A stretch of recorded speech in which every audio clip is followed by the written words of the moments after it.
మేడ్చల్ జిల్లా పీర్జాదిగూడ శ్రీకర్ హాస్పిటల్ వద్ద ఆందోళన చేస్తున్న మృతుని బంధువులకు మద్దతుగా నిలిచిన కాంగ్రెస్ నాయకులు పీర్జాదిగూడ నగర కాంగ్రెస్ పార్టీ అధ్యక్షుడు తుంగతుర్తి రవి శ్రీకర హాస్పిటల్ వ్యాపారం చేస్తుందన్నారు. హాస్పిటల్ ముందు ధర్నా నిర్వహించారు. వైద్యం కోసం వచ్చే ప్రజల నుండి లక్షల డబ్బులు దోచుకొని అధికారులకు నాయకులకు పంపిణీ చేస్తున్నారని తెలిపారు. వెంటనే పీర్జాదిగూడ శ్రీకర హాస్పిటల్ ని సీజ్ చేయాలని అధికారులను డిమాండ్ చేశారు. మృతుని కుటుంబానికి న్యాయం జరిగే వరకు నిరసన వ్యక్తం చేస్తామని తుంగతుర్తి రవి తెలిపారు. మేడిపల్లి శ్రీకర హాస్పిటల్లో చికిత్స పొందుతూ 46 ఏళ్ల వెంకటేష్ మృతి. వైద్యుల నిర్లక్ష్యమే వెంకటేష్ మృతికి కారణమని హాస్పిటల్ ముందు బంధువులు ఆందోళన చేపట్టారు. యాదాద్రి భువనగిరి జిల్లా కొండమడుగు గ్రామానికి చెందిన వెంకటేష్ 3 రోజుల క్రితం యాక్సిడెంట్ లో ఎముక విరగడంతో శ్రీకర హాస్పిటల్లో అడ్మిట్ అయ్యాడని, ఆపరేషన్ తర్వాత కూడా బాగానే ఉన్నాడని, రాత్రి చనిపోయాడని వైద్యుల నిర్లక్ష్యమే కారణమంటూ వెంకటేష్ కుటుంబానికి న్యాయం చేయాలని కాంగ్రెస్ నాయకులు డిమాండ్. పీర్జాదిగూడ నగర కాంగ్రెస్ పార్టీ అధ్యక్షులు తుంగతుర్తి రవి.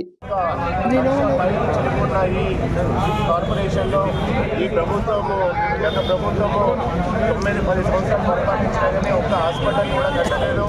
ఇక్కడ ప్రతి ఏరియాలో కూడా గుట్టలుగా పుట్టుకొచ్చినాయి హాస్పిటల్. కార్పొరేట్ హాస్పిటల్లో యజమాన్యం ఏం చేస్తుందో కానీ అక్కడ ఒక నాణ్యత లేని వైద్యం అందుతూ ఉందని మేము పదే కాంగ్రెస్ తరఫున ఎన్నోసార్లు మేము డిమాండ్ చేసినాము.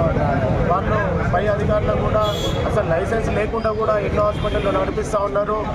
అరువులు లేని డాక్టర్లు కూడా ఇక్కడ వైద్యం చేస్తూ ఉన్నారు. ప్రాణాలతో చిలకట మారుతూ ఉన్నారు అనేది మేము మీడియా ముఖంగా ఎన్నోసార్లు చెప్పడం జరిగింది. కానీ ఈ రోజు వరకు కూడా ఈ యాజమాన్యం అసలు సర్టిఫికేట్ ఉన్నదా, ఈ హాస్పిటల్కి పర్మిషన్లు ఉన్నాయా లేదా, తర్వాత అలాగే డాక్టర్లు వీళ్ళు క్వాలిఫైడ్ డాక్టర్ల కాదా అనేసి ఎవ్వరు కూడా ఇప్పటివరకు చెక్ చేయడం లేదు. ఇప్పుడు మేము ఒకటే డిమాండ్ చేసేది, ఇప్పుడు శ్రీకర్ హాస్పిటల్లో వచ్చి జాయిన్ అయ్యి మంచిగా ఒక ఆరోగ్యంతో ఉన్న వ్యక్తి వచ్చి హాస్పిటల్కి వచ్చి జాయిన్ అయిన తర్వాత హఠాత్తుగా చనిపోయింది అనేసి మెసేజ్ పంపించారు. హఠాత్తుగా చనిపోవడానికి కారణాలు ఏంటో కూడా వివరించాలి కదా. ఇప్పటివరకు హాస్పిటల్ యజమాన్యం కూడా వచ్చి వాళ్ళకి ఒక భరోసాను ఇవ్వాలి. ఏది లేకుండా మీరు ఏం చేసుకుంటారో చేసుకోరు అనేసి ఆ పద్ధతిలో మాట్లాడుతూ ఉన్నారు. ఇదంతా కూడా కరెక్ట్ కాదు. ఏదైతే హాస్పిటల్స్ ఉన్నాయో వీటన్నిటిని కూడా సర్టిఫైడ్ చేయండి.